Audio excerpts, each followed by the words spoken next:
കാപ്പിരി മുത്തപ്പ എന്ന കൊച്ചി സ്ലാങ്ങിലുള്ള വിളി കേട്ടിട്ടില്ലേ? കൊച്ചിക്കാരുടെ ആരാണ് ഈ മുത്തപ്പൻ? കണ്ണൂരുകാരുടെ പറശ്ശിനിക്കടവ് മുത്തപ്പനെ പോലെ, കുട്ടനാടിന്റെ പെരുമ്പറ അപ്പൂപ്പനെ പോലെ കൊച്ചിക്കാരുടെ ഒരു പ്രാദേശിക ദൈവമാണ് കാപ്പിരി മുത്തപ്പൻ. പറങ്കികളും ഡച്ചുകാരും ബ്രിട്ടീഷുകാരും ഒക്കെ വ്യാപാരത്തിനായെത്തിയ ഒരു നാടിന്റെ ദൈവം എങ്ങനെ ഒരു കാപ്പിരിയായി? വൃദ്ധർക്കും കുഞ്ഞുകുട്ടികൾക്കും ഒരേപോലെ ഇഷ്ടപ്പെട്ട കാപ്പിരി മുത്തപ്പനായി മാറി. ആ കഥയാണ് ഇന്ന് പറയുന്നത്. കാപ്പിരി മുത്തപ്പന്റെ കഥ ആരംഭിക്കുന്നത് ഇങ്ങനെയാണ്. 1498 മെയ് മാസം 20-ാം തീയതി. അന്നാണ് കോഴിക്കോട് കാപ്പാട് ഒരു വിദേശ കപ്പൽ കരയ്ക്കെത്തുന്നത്. വ്യാപാരത്തിനെത്തുന്ന അറബികളെ അല്ലാതെ മറ്റു വിദേശീയരെ കണ്ട് പരിചിതമല്ലാത്ത കോഴിക്കോട്ടുകാർ എന്താണ് സംഭവമെന്ന് മനസ്സിലാകാതെ പകച്ചു നിന്നു. അത്രനാളും ഹിമാലയൻ പർവ്വതനിരകൾ മറച്ചുവെച്ച ഇന്ത്യയുടെ സമ്പദ് സമൃദ്ധി വാസ്കോഡ ഗാമയെ സ്വീകരിച്ചു. ആതിഥേയത്വത്തിന് പേരുകേട്ട കോഴിക്കോട് നഗരം അദ്ദേഹത്തെ ഇരു കൈകളും നീട്ടി സ്വീകരിച്ചു. കറുത്ത പൊന്നും സുഗന്ധവ്യഞ്ജനങ്ങളും ഗാമയ്ക്ക് നൽകി കേരനാട് അയാളെ അനുഗ്രഹിച്ചു. കേരള നാടിന്റെ സമ്പന്നത അറിഞ്ഞു തിരിച്ചുപോയ വാസ്കോഡ ഗാമ അന്നത്തെ പോർച്ചുഗീസ് രാജാവ് മാനുവലിനെ കിഴക്കൻ ദേശത്തു കണ്ട കാര്യങ്ങൾ വള്ളി പുള്ളി വിടാതെ പറഞ്ഞു കേൾപ്പിച്ചു. സാമ്പത്തിക പ്രതിസന്ധിയിലായിരുന്ന പോർച്ചുഗലിനു രക്ഷപ്പെടാനുള്ള വഴി കേരളത്തിന്റെ ജൈവസമ്പത്താണെന്ന് തിരിച്ചറിഞ്ഞ മാനുവൽ രാജാവ് തന്റെ കപ്പൽപ്പടയെ അവിടേക്ക് അയച്ചു. പടക്കപ്പലുകളിലെ ജോലിക്കായി കോങ്കോയിലെ അടിമച്ചന്തകളിൽ നിന്നും തടിമിടുക്കരായ യുവാക്കളെയും വാങ്ങി. അങ്ങനെ പറങ്കികൾ ഇന്ത്യയിലേക്ക് എത്തിത്തുടങ്ങി. പോർച്ചുഗീസ് കാലത്ത് ഇങ്ങനെ ഒട്ടേറെ ആഫ്രിക്കൻ യുവാക്കൾ അടിമകളായി കേരള തീരത്ത് കപ്പലിറങ്ങിയിരുന്നു. പിന്നീട് കേരളത്തിൽ നിന്നും പല സുഗന്ധവ്യഞ്ജനങ്ങളും കടൽ കടന്നു. 1663 കൊച്ചി തീരത്ത് ഡച്ചു പടക്കപ്പലുകൾ തീതുപ്പി തുടങ്ങിയതോടെയാണ് പോർച്ചുഗീസ് പ്രതാപം നാടു നീങ്ങി തുടങ്ങിയത്. കയ്യിലുള്ള സമ്പത്ത് മുഴുവൻ കൊള്ളയടിക്കാൻ ശേഷിയുള്ള ഡച്ചുകാരെ പറങ്കികൾ ഭയപ്പെട്ടു. എന്നാൽ അത്രയും സമ്പത്ത് മുഴുവൻ കടൽ കടത്താനുള്ള സൗകര്യങ്ങൾ പോർച്ചുഗീസിനില്ലായിരുന്നു. അങ്ങനെയാണ് സ്വർണം വെള്ളി ശേഖരമൊക്കെ അതീവ രഹസ്യമായി കേരള തീരത്ത് കുഴിച്ചിടാൻ അവർ തീരുമാനിച്ചത്. ഡച്ചുകാരെ പരാജയപ്പെടുത്തി തീരം വീണ്ടെടുക്കുമ്പോൾ ഈ നിധികുംഭവും വീണ്ടെടുക്കുമെന്ന് അവർ ഉറപ്പിച്ചു. അതീവ ക്രൂരമായിരുന്നു ആ കുഴിച്ചുമൂടൽ. ഓരോ നിധികുംഭത്തിനും കാവലായി അടിമകളായ ആഫ്രിക്കൻ യുവാക്കളെയും അവർ ജീവനോടെ കുഴിച്ചുമൂടി. മണ്ണിനടിയിൽ ശ്വാസം മുട്ടി മരിച്ച അടിമകളുടെ പ്രേതങ്ങളെ ഭയന്ന് നാട്ടുകാർ ആ നിധി മോഷ്ടിക്കില്ലെന്നായിരുന്നു പോർച്ചുഗീസുകാരുടെ വിശ്വാസം.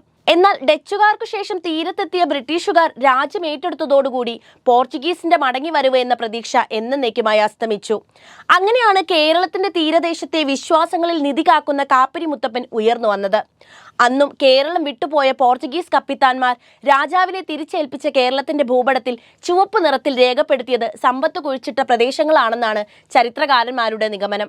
ഇവ ലിസ്ബൺ മ്യൂസിയത്തിൽ ഇപ്പോഴും സൂക്ഷിച്ചു വെച്ചിട്ടുണ്ട്.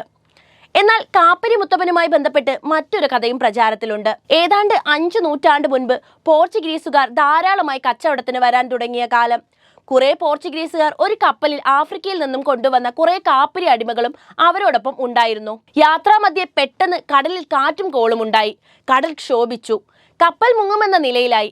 എല്ലാവരും ചേർന്ന് പ്രാർത്ഥിക്കാൻ ആരംഭിച്ചു. തിരമാലകളുടെ ഉയരം കൂടിക്കൊണ്ടേയിരുന്നു. അവസാനം ഒരാളെ ബലി കൊടുക്കാൻ കപ്പിത്താൻ തീരുമാനിച്ചു.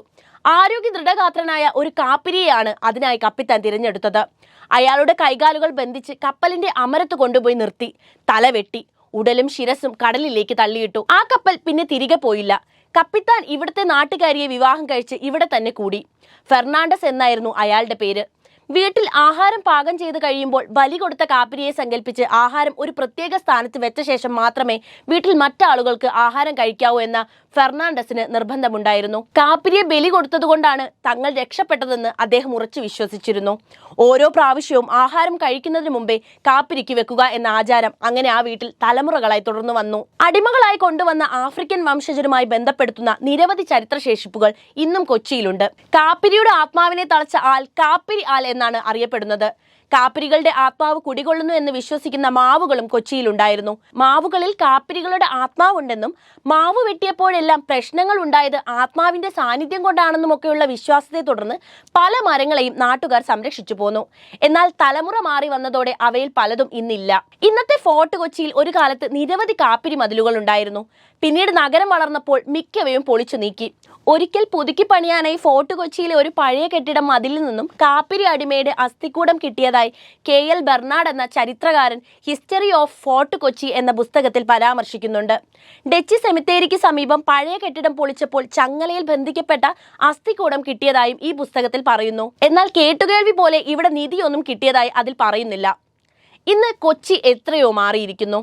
മുഖം മിനുക്കി കായലിലേക്ക് നോക്കുകയാണ് കൊച്ചി. ഒരിക്കൽ കച്ചവടത്തിന് മാത്രം കൊച്ചിയിലെത്തിയവരുടെ പിന്മുറക്കാർ ഇന്ന് സഞ്ചാരികളായി അവിടേക്ക് കടന്നു വരുന്നു. കടൽ തിരകളെ വകഞ്ഞും ആകാശമാർഗവും കൊച്ചി തേടി പലരും വരുന്നു. അപ്പോഴും അടിമത്ത വ്യവസ്ഥയുടെ ഇരകളായ കാപ്പിരികളുടെ പ്രേതാത്മാക്കൾ കൊച്ചിയിൽ ഇപ്പോഴും കഴിയുന്നുണ്ട്. മെട്രോ സംസ്കാരത്തിനടിയിലും കാപ്പിരി മുത്തപ്പനെ കൊച്ചിക്കാർ ഓർക്കുന്നു. കൊച്ചിയിലെ പല വീടുകളിലും ഇന്നും കാപ്പിരി തറകളുണ്ട്. ആഞ്ഞിലി മരത്തിന്റെ ചുവട്ടിലായി കാപ്പിരി തറകൾ ഇന്നും സംരക്ഷിച്ചു പോരുന്നു. കറുത്തവനെ പ്രേതമാക്കി നാടുവിട്ട പറങ്കികളെ തേടി രാത്രികാലങ്ങളിൽ അവർ ഇറങ്ങുക തന്നെ ചെയ്യും. വീഡിയോ ഇഷ്ടപ്പെട്ടാൽ ലൈക്ക് ചെയ്യാനും ഷെയർ ചെയ്യാനും ശ്രദ്ധിക്കുമല്ലോ.